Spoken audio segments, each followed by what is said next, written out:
Hello friends, आज की video में हम लोग बात करने वाले हैं रिटर्न ऑफ स्केल। इससे पहले हम लोग फार्म मैनेजमेंट के बारे में पढ़ चुके हैं, डिसीजन मेकिंग के बारे में पढ़ चुके हैं। तो जो लोग नहीं देखे हैं कृपया चैनल पे जाके देख सकते हैं। आज की वीडियो में बात करेंगे रिटर्न ऑफ स्केल। ये जो टॉपिक है रिटर्न ऑफ स्केल, ये लॉ ऑफ डिमिनिशिंग रिटर्न में बहुत ही काम आता है। बिल्कुल इसी के जैसा है लॉ ऑफ डिमिनिशिंग रिटर्न। तो अगर आप लोग इसको समझ लेंगे तो लॉ ऑफ डिमिनिशिंग रिटर्न को समझने में आपको बिल्कुल भी दिक्कत नहीं होगी।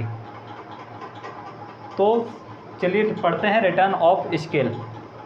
तो देखिए रिटर्न ऑफ स्केल तीन होते हैं। सबसे पहले इंक्रीजिंग रिटर्न ऑफ स्केल होता है, इंक्रीजिंग रिटर्न ऑफ स्केल होता है, कांस्टेंट रिटर्न ऑफ स्केल होता है और डिक्रीजिंग रिटर्न ऑफ स्केल होता है, डिक्रीजिंग रिटर्न ऑफ स्केल होता है। तीन होते हैं। अब इनको हम एक एग्जांपल से समझते हैं। जैसे मैं आपसे बोलूं, आप देखिए, मैं सेब से एक एग्जांपल लेता हूं। चलो जूस से एग्जांपल लेता हूं, जूस से एग्जांपल लेता हूं। एक गिलास जूस है, 1 ग्लास जूस है, 1 गिलास है जूस का। 1 गिलास जूस है, ये आपको पिला दिया जाए तो इससे क्या मिलेगा? इससे आपको एनर्जी मिलेगी। 1 गिलास जूस आपको पिला दिया जाए, आपको एनर्जी मिलेगी। फिर दूसरा गिलास आपको पिला दिया जाए, दूसरा गिलास पिला दिया जाए, आपको एनर्जी और ज़्यादा मिलेगी। 3 गिलास पिला दिया जाए और एनर्जी मिलेगी। लेकिन 3 गिलास से मतलब कोई ज़्यादा भी पी सकते हैं। मैं बता रहा हूँ, एक ऐसा लेवल होगा जिसके बाद आपको वो जूस नुकसान करने लगेगा, फ़ायदा ना करके नुकसान करने लगेगा। तो वो क्या होता है, वो मतलब पहले आपको 1 गिलास पिलाया तो आपको एनर्जी मिली, 2 गिलास पिलाया और ज़्यादा एनर्जी मिली, 3 गिलास पिलाया तो आप लोगों को और एनर्जी मिली। तो आपका जो सेटिस्फेक्शन पॉइंट है, सेटिस्फेक्शन पॉइंट जो क्या है, 3 गिलास, 3 गिलास पे जो है, इस पे आप लोग बिल्कुल सेटिस्फाई हो गए। अब आप लोगों को बिल्कुल लग गया हाँ अब इससे ज़्यादा मैं नहीं पी सकता। और फिर भी आपको और ज़्यादा पिला दिया, और ज़्यादा अगर आप लोगों को पिला दिया तो क्या होगा, 3 गिलास पिला दिया, 3 से चौथा गिलास पिलाया, 4 गिलास पिलाया, तो आपका मन तो नहीं है लेकिन आपने पी लिया। चलो आपने बोला कि आप बोल रहे हो तो चलो पी लेते हैं, तो आपने पी लिया। तो पी लिया तो वो क्या रहा, वो कांस्टेंट रहा, कोई फ़र्क नहीं पड़ा। लेकिन फिर आपका एक और दोस्त आ गया, उसने कहा अरे आप तूने इतना पी लिया है तो 1 गिलास मेरे नाम का भी पी ले। तो आपने क्या किया, आपने 1 गिलास और पी लिया। तो अब आप लोग 3 गिलास पहले से पी चुके हैं, 3 के बाद चौथा गिलास आप लोगों ने आपने पी लिया, और चौथे के बाद 5वां गिलास अगर आप पिएंगे तो क्या होगा, पेट गड़बड़ हो जाएगा आपका, पेट गड़बड़ हो जाएगा, वॉमिटिंग हो जाएगी, बाहर निकल जाएगा।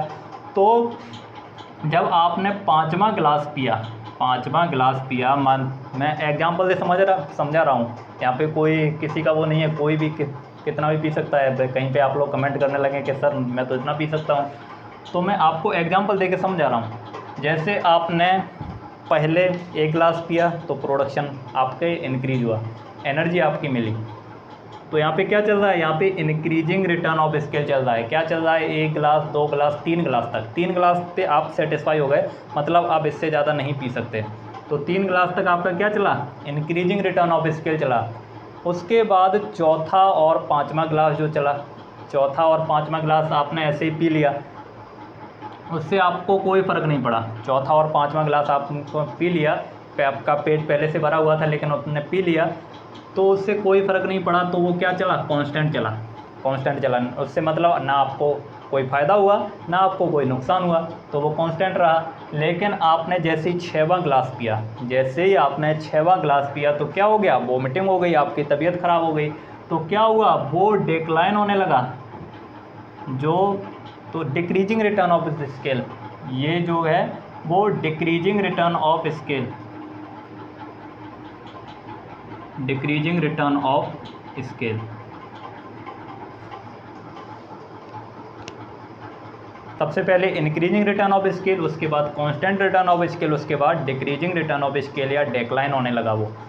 तो आप लोग समझ गए होंगे रिटर्न ऑफ स्केल क्या होता है। रिटर्न ऑफ स्केल यही होता है सर, जैसे जैसे आप उसको इनपुट दे रहे हैं तो प्रोडक्शन इंक्रीज हो रहा है, इनपुट दे रहे हैं तो प्रोडक्शन इंक्रीज हो रहा है, तो वो इंक्रीजिंग रिटर्न ऑफ स्केल है। और प्रोडक्शन आप लोग इनपुट दिए जा रहे हैं, एक ऐसी लेवल आएगी कि आप अगर इनपुट बढ़ाएंगे, जैसे आपको एक एग्रीकल्चर से रिलेटेड बताऊं, एग्रीकल्चर में जैसे आप कोई जैसे गेहूं की क्रॉप मान लीजिए, गेहूं की क्रॉप है, उसमें आप फर्टिलाइज़र डाल रहे हैं तो फर्टिलाइज़र की कोई ना कोई एक ऐसी स्टेज होगी जहाँ पे अगर आप लोग उससे ज़्यादा फर्टिलाइज़र यूज करेंगे तो वो उसको फ़ायदा ना करके नुकसान करेगा, क्योंकि उसमें टॉक्सिसिटी जो है वो बढ़ जाएगी।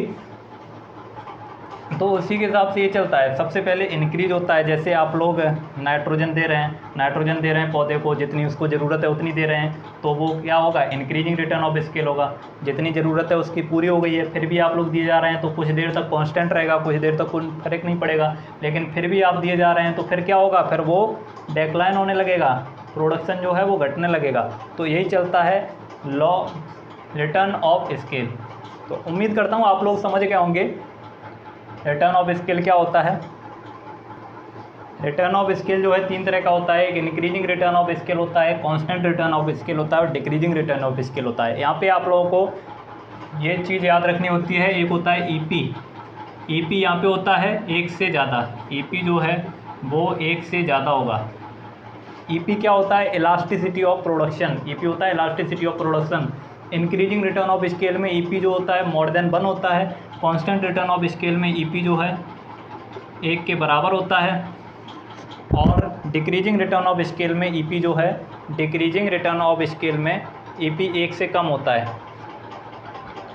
ईपी जो है वो लेस देन 1 होता है, और 0 भी हो सकता है। डिक्रीजिंग रिटर्न ऑफ स्केल में ईपी जो है वो 1 से कम होता है और 0 भी हो सकता है। तो ये आप लोगों को याद रखना है रिटर्न ऑफ स्केल में। बस यही चीज़ें थी। उम्मीद करता हूँ आप लोगों को समझ में आ गया होगा। अगर वीडियो अच्छी लगी हो तो इसे लाइक कीजिएगा, ज़्यादा से ज़्यादा लोगों तक शेयर कीजिए, और चैनल पे पहली बार आए हुए हैं तो चैनल को सब्सक्राइब करके रखिएगा। मिलते हैं आप लोगों को फिर नेक्स्ट वीडियो में, तब तक के लिए जय हिंद, वंदे मातरम।